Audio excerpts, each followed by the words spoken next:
زه چې په کوم هیواد کې پاتې کېږم په دغه هیواد کې هر یوه نیمه ګنټه پس دلته سایرن اکټیو کېږي او د دغه سایرن اکټیو کېدو نه پس یو غټ درز یا دوه درې درزونه کېږي. تاسو ته پته ده چې زه په کوم هیواد کې پاتې کېږم او دغه درزونه داسې دي.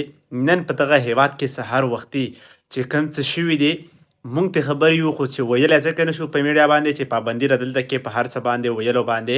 بیا په دغه هیواد کې دننه د یو خاص غټ ملک دلته چې کوم جنگي تیارې دي هغه هم د دغه ملک لخوا راغورځولې شوي دي او بعد کې دا ویل شوي دي چې زموږ نه مسټیک شوی دی، غلطي شوې ده.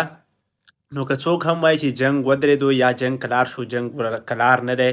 موږ چې په کوم هیواد کې پاتې کیږو موږ ته اندازه کیږي چې په دغه ملک کې کوم څه روان دي، تر کوم حده پورې روان دي.